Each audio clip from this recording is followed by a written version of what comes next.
I'm the most happy in life when I'm in the studio, and when you have the when you feel like you're onto something, and it's amazing if you have a connection with the person you're working with, um, and you notice that what you're working on at that moment, um, it's hard to describe. It's like an energy, and it's a very addictive feeling, I think. But I think everybody who makes music, or everybody who has a passion in general, uh, when you're doing what you really love, and it's like it's an amazing feeling. Because going into the studio with someone sometimes must be a bit like speed dating. So sometimes you go in and it must work really effortlessly, and other times you're just there sometimes might not be that, you know. So it's very special when you find that connection. 100%. I'm terrible with speed dating. No, I really need to have a connection with the person that I work with.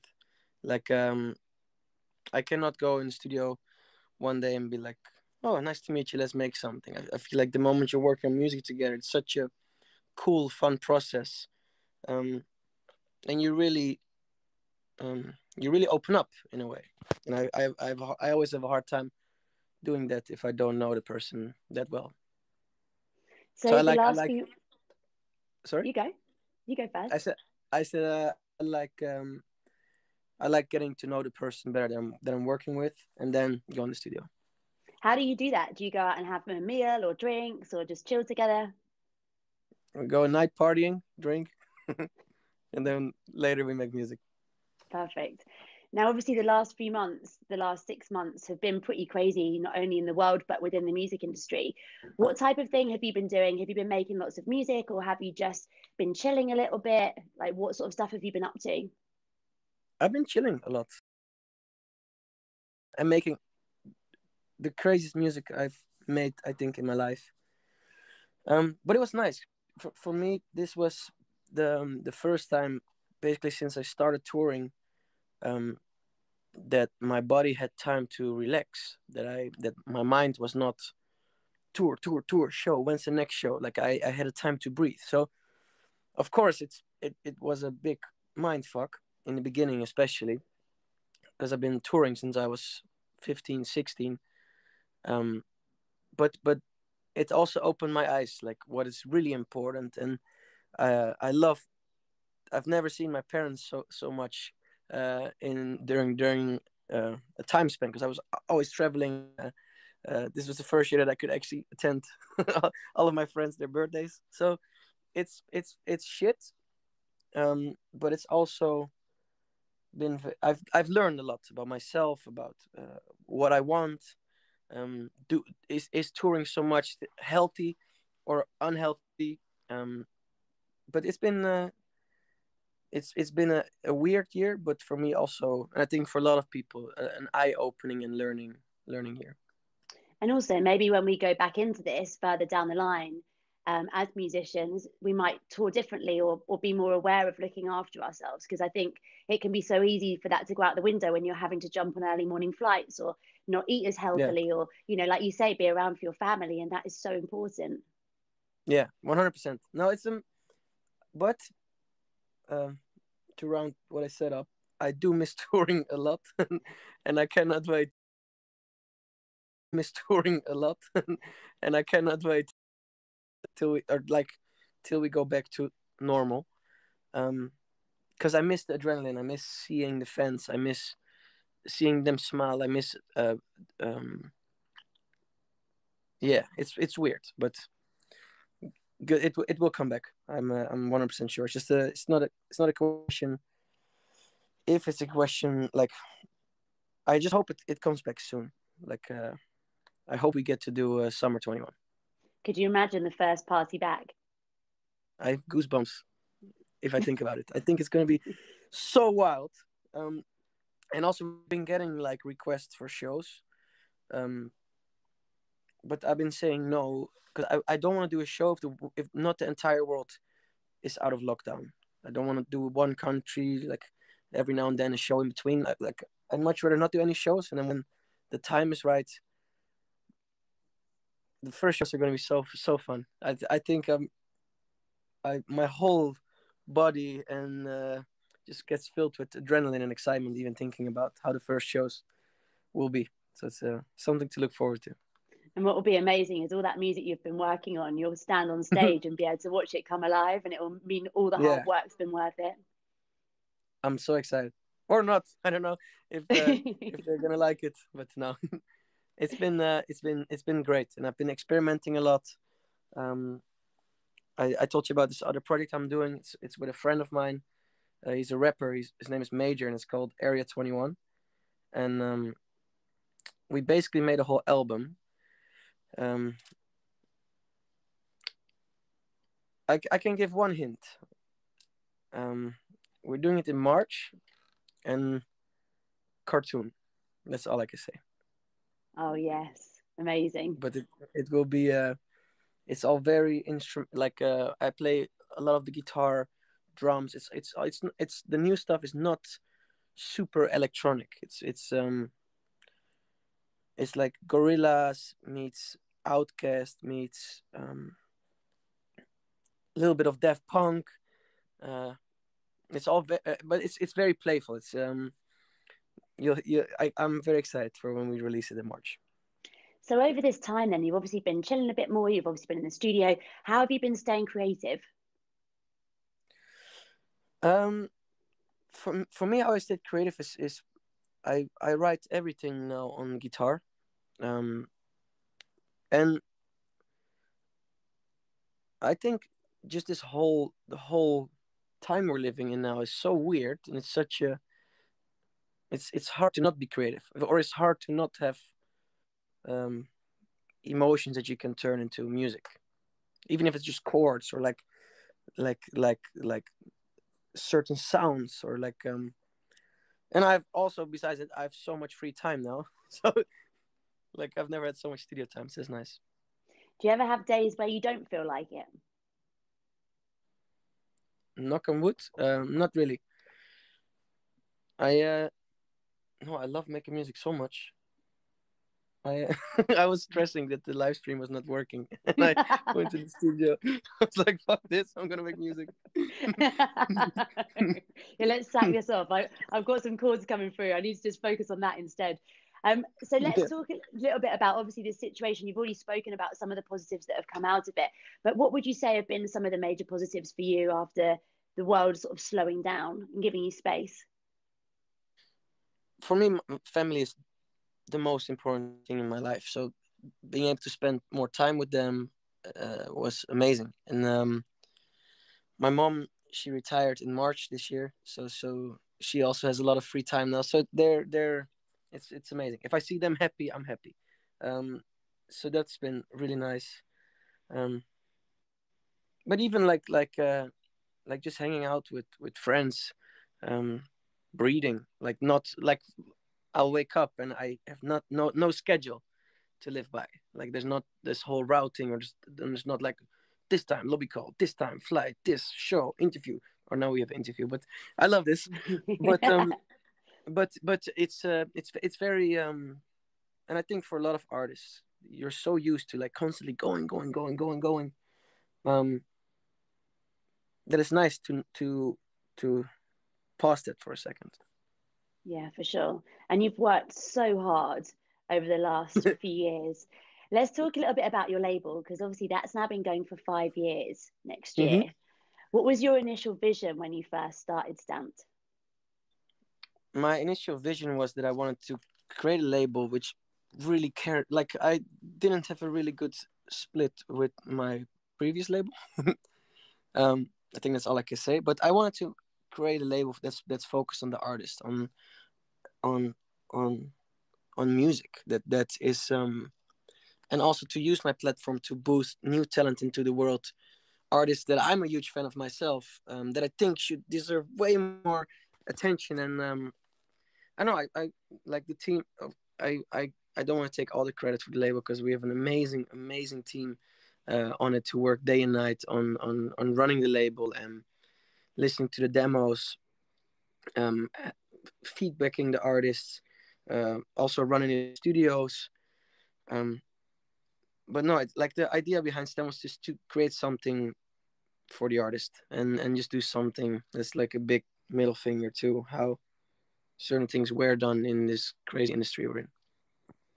Yeah, and it really can be. And you already spoke about doing things a lot more fairly, and I think that's something that the music industry needs so much of. So well done. That's Yeah. amazing. Let's talk a little bit let's talk a little bit about your involvement. What do you get involved with when it comes to running the label? Um. So of course, the demos. Like for me, uh, like whenever we decide to release a song or to sign an artist, um, the team and I we sit together, and it's the most relaxed meetings. We just play music, and if there's something that like, wow, this is crazy, who is this, or um, are there more songs by him or her, um, uh, and then like it's really fun. But and all the contracts and all the stuff, I'm trying to stay far away from that. I just want to focus on the music, um, on because that's the most fun part. Are there any artists that you've discovered recently that we need to all know about, or anyone that you want to give a big ups to? I It was funny because last year I had to for in this magazine they were like, who is your favorite producer from 2019, and I said Osrin, and he's also my favorite producer from 2020. No, he's a Swedish wizard.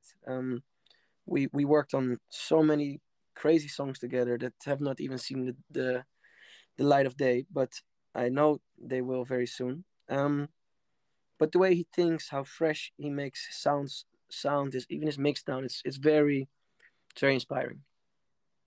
Very cool.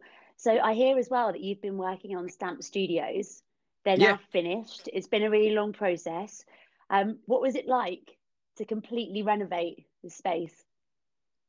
uh, it was amazing. So I'll tell you the full story behind the STEM Studios. There was this studio building in Amsterdam called FC Walvis, which has been already like Lady Gaga worked there. I think Pharrell, like they had the biggest names work there. Um, and I went there the first time I think when I was 14 or 15 to meet David Guetta because he would always rent the studio there. And I remember walking in there and being like, "Wow, I've never," because I made all the music on in my bedroom with like two speakers, very simple. But I remember walking in there and being like goosebumps, I'd never seen something like it. But it's very expensive to rent a studio. So I was only working there whenever someone else was like, "Hey, I want to work with you, Martin. Please come to my session," and it's at FC office. Um, and then fast forward to 5 years ago, um, they reached out like, "Hey, is Martijn interested in buying some of the gear we have at the studios?" And I was like, huh? "Why would they sell the gear?" Um, and long story short, we ended up talking, and I ended up not buying the gear, but taking over the studio, and it's personal. And we decided to keep one room the same in the original shape, and then we redid all the other seven studios. We got the Dolby Atmos mixing stage.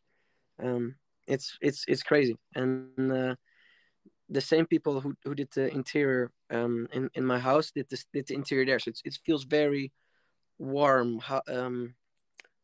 Yeah, I wish I was there right now so I could show everyone. But it actually the style it looks a lot like this is then the studio at my place, but it's all very like well, I love like light and that you can change the setting, the mood and everything.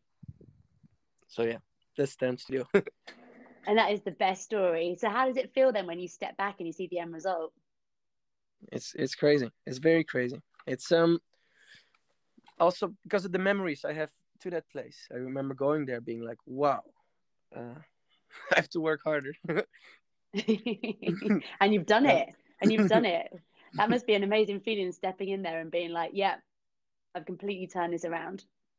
Yeah, it was amazing, and the same people are still working there who were running the studios before. So we kept the team, and I've known many of them since I think 8, 9, maybe 10 years. Um, So it's really fun, and we're really also the label, the team.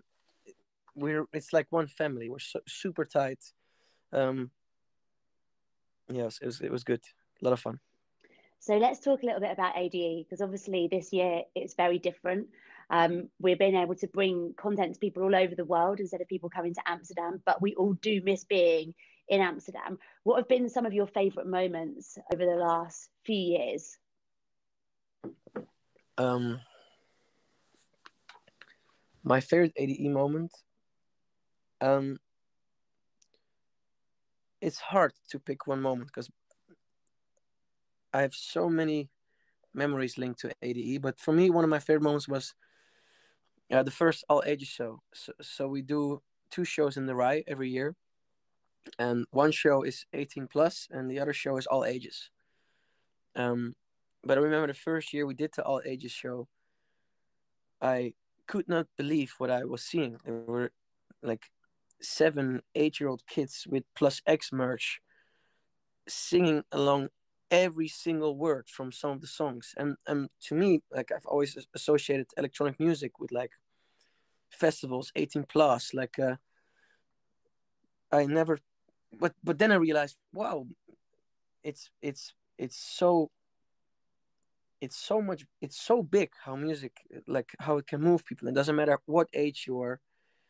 Um, if you like something, you like it. And my one of my favorite memories is just um when the gates opened for the all ages show and you saw all the kids run like, "Wah!" It looked like a movie, and I was there. No one knew that I was there already in the venue, and I was just shaking my head like, wow, this is very it was very beautiful. And then also for the parents that would bring their kids, like we would get messages afterwards like, hey, um my daughter said this was the most beautiful night of her life, and I'm so grateful that I got to be part of that experience. So thank you, Martin. I'm just like, don't thank me. I have to thank you for coming and listening. But it's been really it's been entire ADE every year again, seeing all the fans from all over the world. Um, in my hometown, it's incredible. And what would you say is one show that you've been to over time that was a standout show for you, or someone's performance, or a DJ producer that you've seen that you've gone, yeah, that was incredible? Um, so the crazy thing is during ADE, I'm so in my own world and stressed with my own show that I don't really go to a lot of other shows. I used to in the beginning, but now like we do the shows on Friday and Saturday, so the whole week of ADE, I'm with the team, programming, um, brainstorming about lights, looks, lasers, moments in the show. Um, but um, phew, I don't think I've seen that many shows during ADE. One of my favorite shows I've ever seen in general was Swedish House Mafia in the Ziggo Dome. I was and still am huge Swedish House Mafia fan, and just being in the crowd singing along to all the songs that, that inspired me and we grew up with. That was amazing. And I also saw Skrillex in the Heineken Music Hall. I What a think in legend. 2000, legend. I think 2013, 2014. It was wild. I was going, I was losing my mind in the crowd, front row. Oh, oh. There's no one quite like him that performs within our scene, and when he comes on, it, It's incredible. he's landed. It's so yeah. It's so much energy. Very inspiring, and also yeah, he's a born entertainer. Like he's a rock star. Yeah, you've got it. You've absolutely got it. Okay, so obviously AD 2020 is very different this year, like we've mentioned. How are you involved this year? So I'm doing a panel with Carl Cox. Carl Cox. Well, I'm so tripping. I thought about the documentary I did. Um, It's okay. We're all fans no, of Carl Cox. What a legend he is I'm, as well. I fucking love him. I adore him. I've never seen him look grumpy. Carl Cox always He's the looks happiest happy. guy. This is a funny story. I was in Miami and I met him, and I was so nervous because we were doing this documentary together, and I don't think I've ever felt more relaxed going into a conversation after I saw his body language, or how you say it. Like, Yeah, that's he's it. such a positive, happy vibe around him, and I was immediately calm. I was still nervous, but it went a little. It was a little less. But anyway, sorry. This ADE. Um, fuck, what was I gonna say? So you've got your panel tonight, Is it and tonight? with I think it's maybe tonight. Is it with Timbaland, Getter? Yeah, yeah. Get at Timbaland and Danny. So Yeah, that will be yeah. I didn't know it was tonight. I thought might it not was be tonight. tomorrow. Check it out on the website. Yeah, don't Head quote over me. to the website. Yeah, don't quote me or Martin. Head over to the website. Check it out. But so you spoke with David Guetta, Timbaland, Danny Howard. Tell us about how it went. We had an amazing call, and it was incredible. I'm a huge fan of David and a huge fan of Timbaland. And I got to work with him in studio last year in Miami, and I just remember being in the studio and his work ethic and seeing, or his work ethic. How you say it? Yeah, Work that's it. ethic. Epic. Yeah. Yeah, Sorry, English is not my main language. you're But brilliant at it. thank you. No, but like just seeing how he works was really eye opening and really inspiring. And then it was also fun because I also worked with David. Of course, I think we did more than 30 songs together. He's actually in Amsterdam. Yeah, I'm gonna see him tonight, so that will be fun. Um, but no, it was great talking with them and how their music changed music, like in general. Like David has been a pioneer for the whole electronic music genre, and Timbaland is legend, pioneer. Like